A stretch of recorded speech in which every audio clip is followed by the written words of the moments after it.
Venga, pues vamos a por ello. 14 de abril del año 2026, son las 12:20 del mediodía, como siempre, ya bien entrada la sesión europea y próximos a esa apertura en el mercado americano. Vamos a hacer un breve resumen de cómo tenemos hoy la situación, qué factores son aquellos a los que tenemos que prestar atención para tener bajo control nuestra cartera de inversión, como de costumbre, y para observar posibles oportunidades en el futuro, ¿no?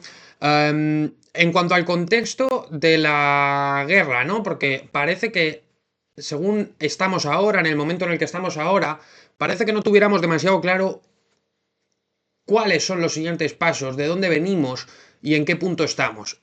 Lo que hay que entender muy bien, y para eso traigo el mapa, porque creo que es importante que lo comprendamos bien, lo que hay que comprender muy bien es la forma en la que están distribuidas a día de hoy las rutas comerciales en el planeta, ¿no? Y cómo se está uniendo ese oriente y ese occidente en el mundo, ¿no?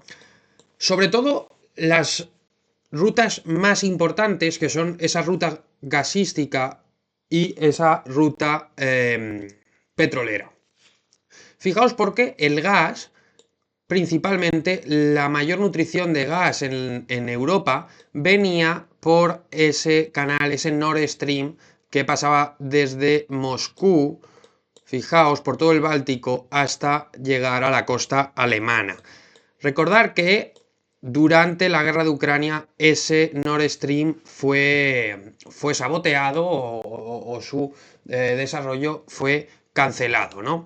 Entonces, fijaos, porque la ruta del petróleo que salía de los países del Golfo Pérsico, de la península arábiga, fijaos que venían por el estrecho de Hormuz, que a día de hoy continúa cerrado, y para llegar a Europa atravesaba también el estrecho de Bab al-Mandeb y acababa cruzando el canal de Suez hacia el mar Mediterráneo, y así podía proveer de petróleo también a los países del entorno mediterráneo. Y también utilizan este estrecho de Bab al-Mandeb las manufacturas que vienen desde el continente asiático, ya sea India, ya sea China,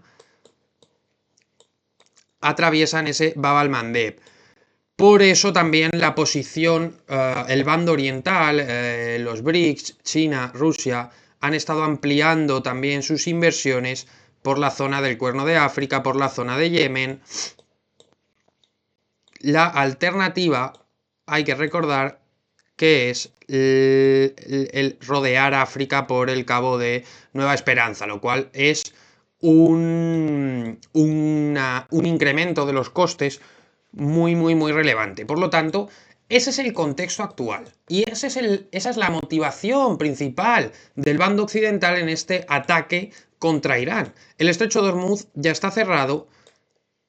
Veremos a ver qué es lo que ocurre, qué es lo que acontece con el estrecho de Bab al-Mandeb, pero la voluntad del mundo occidental para mermar esa capacidad comercial, esa capacidad industrial y esa capacidad energética asiática es precisamente ejecutar o poner en funcionamiento esa ruta comercial a través de la península arábiga, cruzando por Israel para salir así al Mediterráneo. Y para poner esa ruta en funcionamiento es necesario que tanto el estrecho de Hormuz como el estrecho de Bab al-Mandeb no estén en funcionamiento y forzar a los exportadores a utilizar esta ruta alternativa que proponía Israel y que ya nos había enseñado en numerosas ocasiones el primer ministro israelí Netanyahu. Entonces, siendo este el contexto, podemos entender un poquito por dónde van los tiros, ¿no? Por dónde va este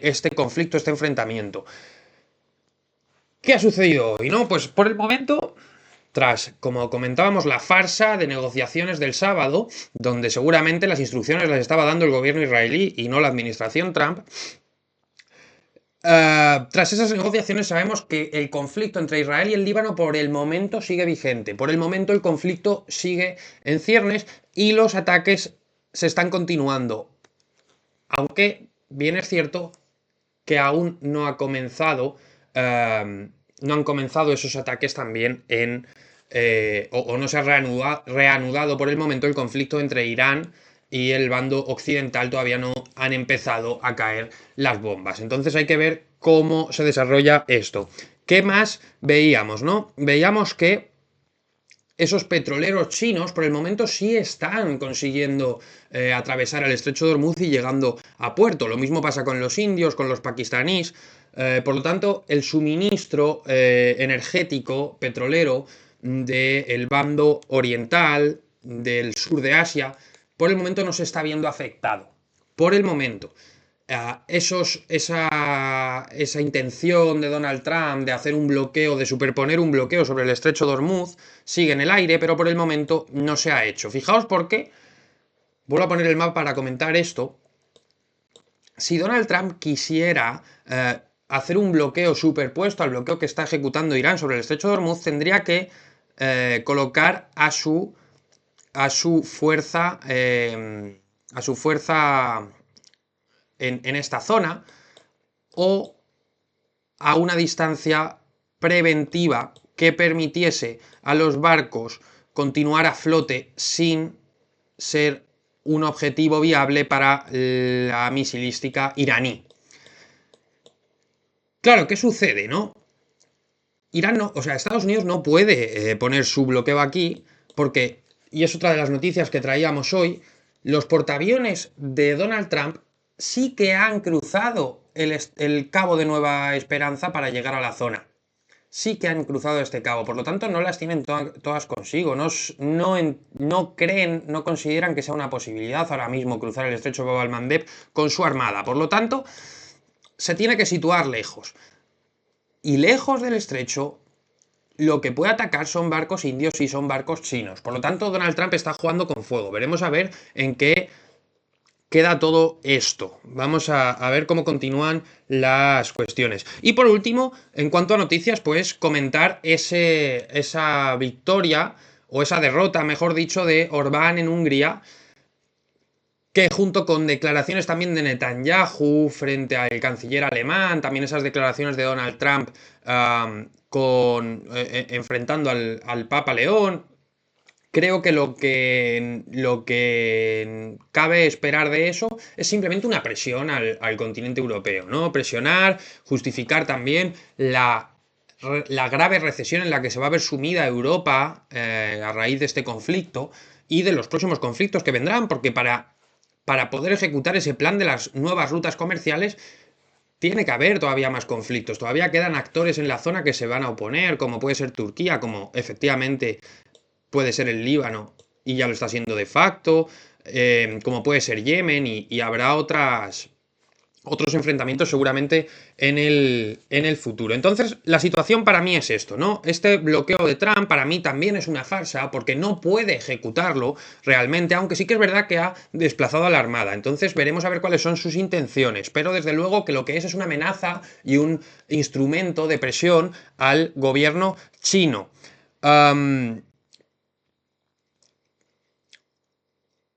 Próximos pasos posibles es que de alguna forma Yemen se una a la contienda. Ahora bien, estoy convencido de que China está intentando evitarlo a toda costa, porque sería, como digo, un paso muy grave hacia el cierre de esas rutas comerciales que en este momento tanto benefician al bando oriental. Vamos a ver en qué queda. Ahora bien, a China le conviene la paz. A China le conviene la paz si esos barcos finalmente no llegan al continente asiático, si esa nueva maniobra de Donald Trump finalmente se ejecuta, aunque según los precedentes, pues seguramente no vaya a ser así. Veremos a ver en qué queda. Indicadores de miedo, ¿no? ¿Cómo están las cosas? ¿Qué está pensando el inversor? ¿Qué están haciéndonos creer? Pues por el momento, el indicador de la CNN se posa en los 41 puntos, es decir, ha salido de las zonas de extremo miedo con fuerza y no parece que tenga voluntad de volver. Por lo tanto, el inversor por ese aspecto tranquilo. También veíamos los índices de volatilidad en 19 puntos, muy lejos de esa resistencia clave de los 25-27 puntos que siempre comentamos, o sea que el inversor sigue tranquilo y el bono continúa por debajo de esa resistencia de los 4,30, plantándose a primera hora de la mañana en un 4,27. Además, si ustedes ven las portadas de los periódicos al amanecer en Europa, se hacía una pequeñísima mención a ese bloqueo de Donald Trump, de nuevo, igual que pasó ayer, pero por el momento pasaban por alto el conflicto de Irán. Por lo tanto, el inversor está tranquilo y las bolsas se están comportando como tal, o sea, los precios van al alza porque el inversor está tranquilo y quiere entrar de nuevo en el mercado. Considera que ya se ha visto un suelo. ¿Qué teníamos en los mercados? ¿No? Pues teníamos el oro que de nuevo rebotaba en esa zona. A ver si lo puedo poner en pantalla. Aquí está. Teníamos el oro que de nuevo rebotaba en esas zonas clave. Lo voy a poner en gráfico diario que lo vamos a poder comprender mejor. Ahí lo tenemos. Lo pongo en pantalla. Fijaos. El oro hacía esa caída y volvía a esta zona. Y por el momento parece que está, vamos, tiene su marcha con fuerza hacia de nuevo el alza de esa directriz bajista. Veremos a ver qué pasa. Pero por el momento, buena sesión en el oro. ¿Qué más teníamos?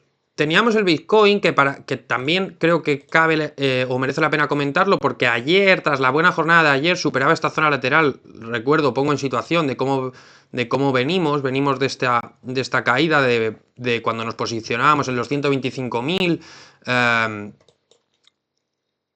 y dibujaba esta directriz bajista que tras la sesión de ayer no solo salía de esta zona lateral que dibujaba desde la caída a los 59.000, sino que además superaba al alza esa directriz bajista. Por lo tanto, veremos a ver en qué queda, pero para mí es una señal verdaderamente importante en este aspecto. ¿Qué más veíamos en los mercados esta mañana? Pues veíamos el petróleo que durante la noche había tenido una caída importante después de ese alza tan potente a la apertura de ayer. Hoy se posicionaba de nuevo por encima de esta zona que para mí es clave. Veremos a ver en qué queda, pero desde luego ahora mismo está por encima. Veremos a ver en qué queda y si Donald Trump consigue sostener estos precios bajos de cara al fin de semana, que posiblemente sea el momento en el que se vuelvan a iniciar los enfrentamientos. Muchísima volatilidad también en el petróleo. Veíamos el SP500 tras la sesión de ayer. Fijaos qué maravilla de sesión, cómo superaba de nuevo esa zona y volvía a la zona lateral. Yo dibujaba esta directriz bajista que consideraba que era la realidad. Tras esta salida al alza, creía yo que podían entender los más escépticos que ya había habido un suelo y retomar esa caída, que yo creo que es lo más razonable, pero sin embargo, ni mucho menos, parece que se vuelve a encaminar a superar los máximos, aunque con mucha volatilidad. Veremos a ver qué es lo que pasa. ¿Y el IBEX 35 cómo habría? Pues de una manera similar, y hoy ganando prácticamente un punto porcentual, muy cerca de máximos, mucha volatilidad, pero desde luego que tiene muy buena pinta también el IBEX 35. En cuanto a sectores, ¿no? Si queremos comentar sectores, pues teníamos los sectores que más han impulsado al alza los índices durante los últimos años, que como sabéis es un indicador que a mí me interesa mucho tener bien controlado. Teníamos la banca en buen tono, con buenas alzas, pero con muchísima volatilidad. Teníamos lo mismo en el software, teníamos lo mismo en la construcción. Y no teníamos lo mismo, pero lo teníamos a la inversa, también mucha volatilidad, pero cayendo lo teníamos en las empresas petroleras, especialmente en Repsol. Todos con mucha volatilidad, aunque bien es cierto que todos sobre zonas clave. Veremos a ver cómo se desarrolla esto, pero para mí son lugares en los que no deberíamos estar. Y Teníamos también el gas y las eléctricas, que ya sabéis que son mis recomendaciones durante este periodo de la guerra. Las teníamos con menos volatilidad, pero cayendo, perdiendo algo de valor en la sesión de ayer y también a la apertura de hoy, aunque todavía manteniendo algunas zonas verdaderamente importantes. Así que veremos en qué queda. ¿Qué podemos hacer nosotros? Pues como digo, para mí esperar.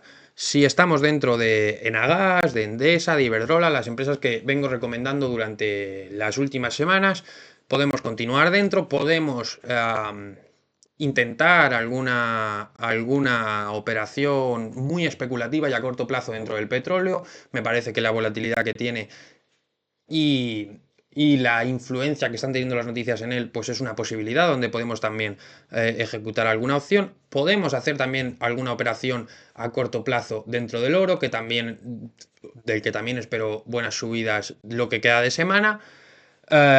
Y por supuesto, prestar mucha atención a ese Bitcoin que superaba esas zonas claves, a ver cómo reacciona de vuelta, pero desde luego que también es una posibilidad. Así que creo que es todo. Creo que es todo lo que tenemos que comentar hoy. 12:36, 16 minutos. Vamos a ver qué pasa. Tengan cuidado con sus bolsillos y con sus carteras estos días, que aunque la semana sea positiva y seguramente lo sea, veremos a ver cómo acaba este conflicto. Veremos a ver qué es lo que tenemos este fin de semana en el plano internacional. Un abrazo a todos. Hasta luego.